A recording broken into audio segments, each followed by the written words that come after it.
Welcome to the National Bureau of Economic Research Data Entry Demonstration. Today we will be demonstrating census data collection techniques and tools.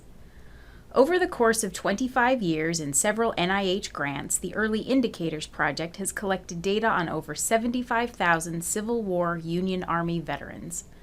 Data was collected from the regimental books and compiled military service records for most veterans. Additionally, information was collected from carded medical records, pension records, and medical exams known as surgeon certificates. We used the data from these military records to help us search for the veterans in the United States Federal Census. We are beginning a new era under our current grant, Early Indicators Intergenerational Processes in Aging, by collecting the Veterans Children's Census, or VCC. Our sample for this research is drawn from those veterans in our previous samples who survived to 1900 and had children. We are collecting data on the children and spouses from the U.S. Federal Census from 1850 through 1940. We are also collecting data, where available, from a variety of death and marriage sources found on Ancestry.com, FamilySearch.org, and Findagrave.com. The current grant consists of 3 projects: 2,150 POWs, 8,500 white soldiers, and 4,500 black soldiers. This video will be a short overview of the research process. We invite you to view our more detailed demonstration videos for a closer look at the documents and how we gather, input, and clean the data. We developed the VCC database, which includes data collection screens and administrative tools. Military and census information from previous projects have been imported into the VCC system. These screens allow us to update the veterans' information as well as add census information for separate households for the children and spouses of the veteran when found outside the veteran's household. Information from the veteran's pension and military records that could be useful in linking the veteran to census manuscripts is stored under a tab called MIL-Info in the VCC database. The census inputters in our previous projects use this information to aid in linking the veteran to the census. The MIL-Info contains birth and death information, occupations, residences, enlistment information, names of spouses, children, and family, and slave information if available in the pension record. To search for the veteran's children, the MIL-Info is used to create a GEDCOM file. A GEDCOM is a genealogical data communication file. The GEDCOM is used to create an Ancestry.com family tree for the veteran. Dates, residences, and family relationships from the MIL-Info can be seen in the Veterans Overview page and timeline. Ancestry uses the uploaded military information to provide hints to possible matches between people on the tree and historical records found on its site. Researchers review the records in the hints, and when confirmed, save them to the family tree. Each record adds new information to the tree and often produces more hints. The hints are a valuable resource in finding records for the children and spouses of the veteran when they are living outside the veteran's household. If the hints do not lead to the records we need, we search using the information from the military records and from extant census data. We can search by combinations of names, birth years, places of birth, residences, and family relations living in the same household. Once we find a census record, we can attach it to the family tree for a particular person. Any immediate family relationships that are named in the census will be included in the tree. The family tree organizes information and serves as a resource in our searches. After finding the children and the spouses of the veteran in the census, we search for death dates and death causes using Ancestry, Family Search, and Findagrave. We frequently find cemetery records, death certificates, obituaries, and state death indexes that provide good death information. These records often lead to additional family information, as parents and spouses might be named on the death records or found in the same cemetery. These records are all saved to the family tree to be input later. One obvious challenge is searching for daughters whose names change after marriage. We use Ancestry and Family Search to look for marriage records in order to determine the daughter's married name.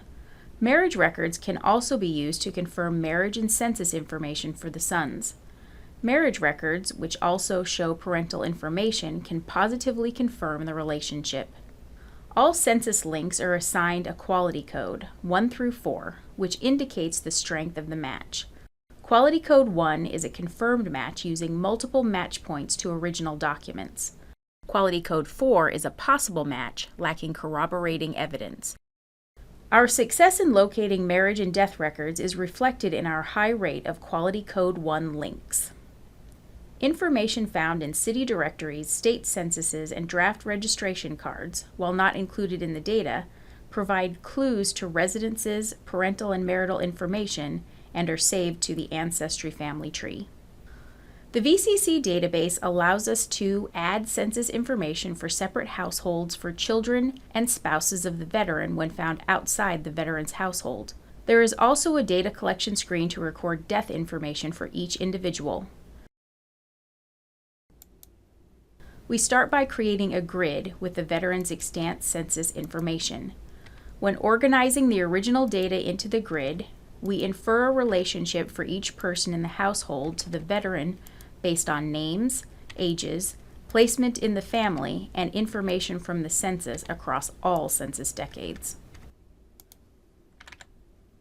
A person is assigned the same ID number across census decades based on their inferred relationships, regardless of varying information on census manuscripts.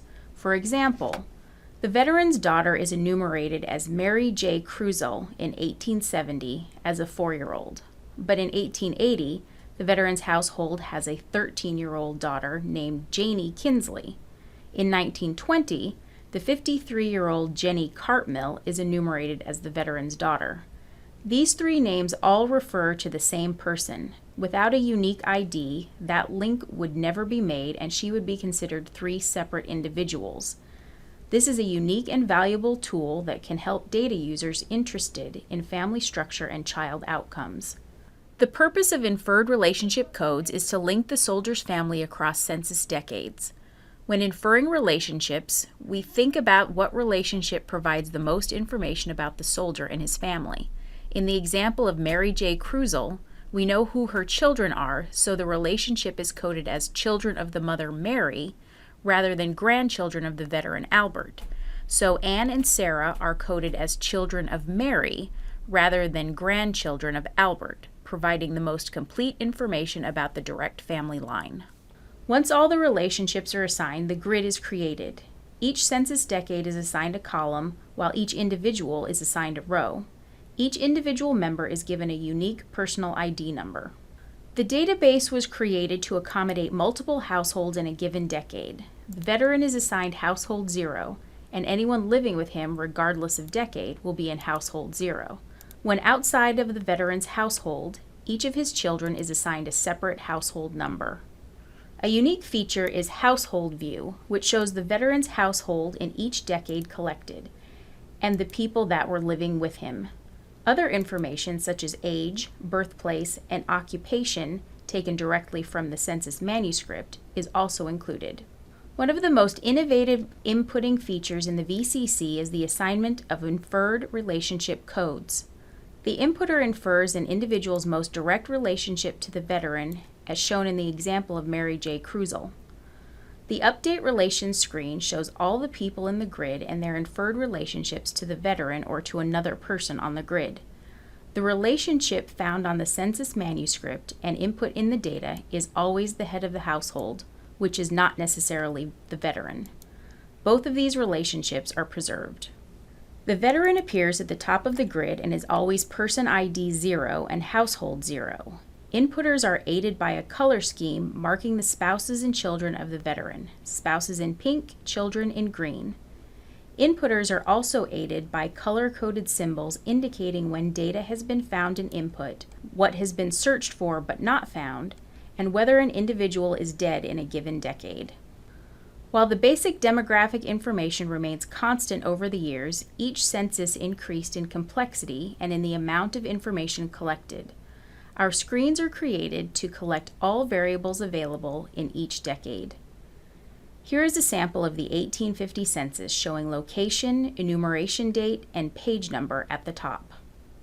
Each individual's line contains the person's household, name, sex, race, real estate value, and place of birth, whether attended school, unable to read and write, or disabled. Note that much of this information is only recorded for the head of household. In contrast, the 1910 census shows similar information but now includes street name and number, relation to head of household, numbers of years married, number of children, industry, class of worker, parents' birthplaces, whether living on a farm or in a house, whether they own or rent, and whether a veteran. When all the data has been entered, the grid is complete. To date, we have had as many as 150 people in the grid and 14 separate households. The average number of households is 5, and the average grid contains 37 people. This concludes the introductory video about Veterans Children's Census. Other demonstrations are available on our Union Army Data YouTube channel or at uadata.org. On uadata.org, you will also find user guides, manuals, contact information, and of course, the Union Army datasets for download. If you have any questions, we are happy to help. Thank you for watching this demonstration.